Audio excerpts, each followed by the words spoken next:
आपसे बहुत जरूरी काम है, ये लोग मिलने नहीं दे रहे। अरे औरतें जबरदस्ती कर रही है। आप लोग देख नहीं सकते, वो बहन गर्भवती है, आने दीजिए उसे।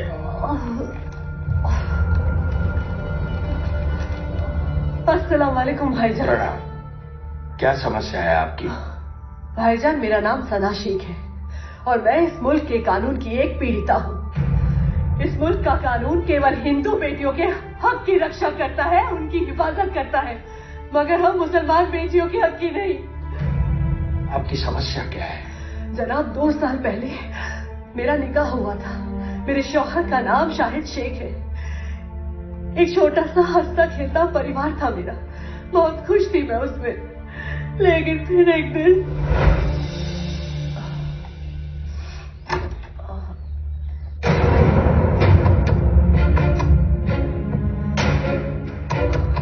आओ तबस्सुम। शाहिद, शाहिद, ये सब क्या हो रहा है? हाँ? और कौन है ये औरत? ये मेरी बीवी है तबस्सुम। लेकिन क्यों? ऐसी क्या गलती हो गई मुझसे जो आपने दूसरी शादी कर ली? सना, मैंने कोई नाजायज काम नहीं किया है। मैंने तबस्सुम को देखा और मुझे इनसे मोहब्बत हो गई। शायद निकाह किया मैंने इनसे। मैं कब तुम्हें अपने से अलग कर रहा हूँ? मैं सिर्फ तुम्हें इतना समझा रहा हूँ कि जितना हक तुम्हारा मुझ पर है, आज के बाद तबस्सुम का भी उतना ही हक होगा मुझ पर। अच्छा, तो कल अगर मैं भी इस घर में गैर मर्द को ले आऊं और आपसे कहूं शाहिद, आज से इनका भी मुझ पे उतना ही हक है जितना आज तक आपका था, तो क्या चलेगा? आपको कबूल कर पाएंगे आप? बेगैरत औरत, मेरा दीन और मेरे मुल्क का कानून मुझे इजाजत देता है कि मैं 4 शादियां करूं, और ये इजाजत तुम औरतों को नहीं है। अगर रहना है तो इस घर में रहो, वरना दफा हो जाओ। चलो तबस्सुम। जनाब, बचपन में स्कूल में टीचर ने पढ़ाया था, बताया था कि हमारे मुल्क में हर नागरिक को बराबरी का अधिकार है। तो मैं क्यों जनाब, क्यों केवल हिंदू लड़की के शौहर को कानूनी तौर पे सिर्फ एक निकाह करने का अधिकार है और हम मुसलमान लड़कियों को नहीं? आप ही बताइए ना, हम मासूमों की क्या करता है इसमें? क्या हम यहाँ इस मुल्क की बेटी नहीं है? क्या आप हमें यहाँ की बेटी नहीं समझते? बहन, इसलिए तो सरकार ने 3 तलाक के कानून को निरस्त किया है। उसके लिए आपका, सरकार का बहुत बहुत धन्यवाद। लेकिन 3 तलाक बैन करना पूरा इलाज नहीं है जनाब, अधूरा है। क्योंकि इससे सिर्फ एक मुसलमान लड़की को घर से बेघर होने से तो आप बचा सकते हैं, लेकिन उसका घर टूटने से नहीं बचा सकते जनाब, नहीं बचा सकते। सर, ये हमारा दुर्भाग्य है सर कि आजादी के कालखंड में भी हम गुलामी के दौर के कानून को फॉलो कर रहे हैं।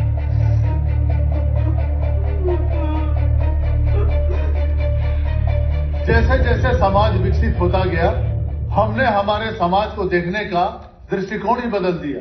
आज का आधुनिक समाज नैतिकता, समानता, संवेदनशीलता और निष्पक्षता के पथ पर चल रहा है, और यहाँ तक पहुँचने के लिए हमने अपने सारे कुरीतियों को सुधारा है।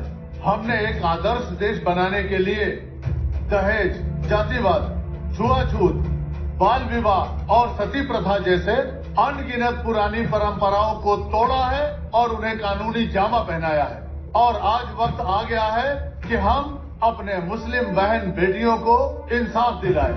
हमारी सरकार राज्य में कॉमन सिविल कोड लागू करने जा रही है। इस ऑर्डिनेंस के पास होते ही हम अपनी मुस्लिम बहनों को 1937 में बनाई गई रूढ़िवादी परंपरा से निजात दिलाने जा रहे हैं।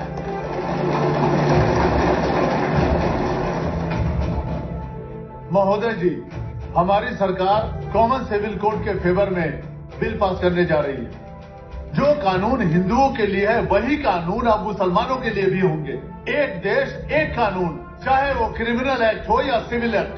किसी के साथ कोई अन्याय ना हो और किसी तरह का कोई भेदभाव ना हो, जैसा कि हमारा संविधान कहता है, justice for all, equality for all. जनाब, ये हमारे मजहब शरीयत और कानून के खिलाफ है। इन्हें हमारे मजहब में दखल देने का कोई हक नहीं। जनाब, मुसलमान 4 शादी कर सकता है, हिंदू नहीं कर सकता। शायद इसीलिए मेरे काबिल दोस्त के पेट में दर्द हो रहा है। आपको किसने रोका है शादी करने से? आप भी कीजिए 4 शादियां। बात सिर्फ कैपेसिटी की है, आप भी बढ़ाइए कैपेसिटी, कर लीजिए 4 शादियां। ये देखिए, ऐसी तो सोच है इनकी, 4 शादियां करने को अपनी मर्दानगी समझते हैं। अरे असली मर्दानगी तो एक के साथ शादी करके उसके साथ जिंदगी भर निभाने में है। पर शायद वफादारी नाम का शब्द डिक्शनरी में नहीं है आपके। वफादारी मत समझाइए हमें, आपसे ज्यादा वफादार हैं हम। आप एक के साथ शादी करके एक को निभाते हैं, हम 4 के साथ शादी करके 4 के साथ वफादारी निभाते हैं। जनाब, ये सरकार हमारे रिलीजियस कल्चर को, रिलीजियस बिलीफ को, रिलीजियस प्रैक्टिस को टारगेट कर रहे हैं। ये सब यहां नहीं चलेगा। अगर 4 शादी करनी है तो पड़ोसी देश चली जाइए, आप लोग समझे? जनाब, ये रूलिंग पार्टी हमें बात में पड़ोसी मुल्क भेजने पर आमादा क्यों हो जाती है? जरा इनके पीछे रॉ लगा कर देखता होगा, कहीं इन्होंने पड़ोसी मुल्क के टूरिज्म को प्रमोट करने का कॉन्ट्रैक्ट तो साइन नहीं कर लिया? अरे आप तो क्या चीज है, आपकी 7 पुश्ते भी आ जाए ना तो हमें इस मुल्क से जुदा नहीं कर सकते। अरे तुम लोग इंडियन बाय चांस हो और हम इंडियन बाय चॉइस हैं। हमें कब तक अपनी वफादारी का सबूत देते रहना होगा? क्या सच नहीं है? जब हिंदुस्तान और पड़ोसी मुल्क में से एक को चुनना था तो हमने हिंदुस्तान को चुना, हम पड़ोसी मुल्क नहीं गए। तो क्यों नहीं गए पड़ोसी देश में? पड़ोसी देश ही चले गए होते। अगर वहीं चले गए होते तो अपने धर्म के मामले की पूर्ति के लिए आपको बिल्कुल संघर्ष नहीं करना पड़ता। महोदय, हम जानते हैं कि हिंदुस्तान का विभाजन केवल विचार के आधार पर हुआ है।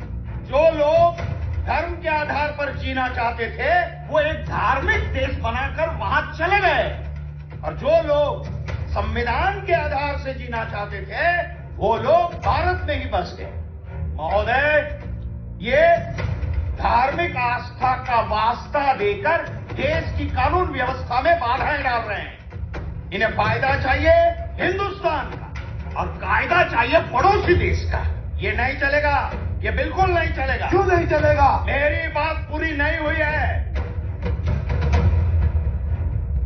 न गीता से न कुरान से। ये देश चलेगा केवल और केवल संविधान से।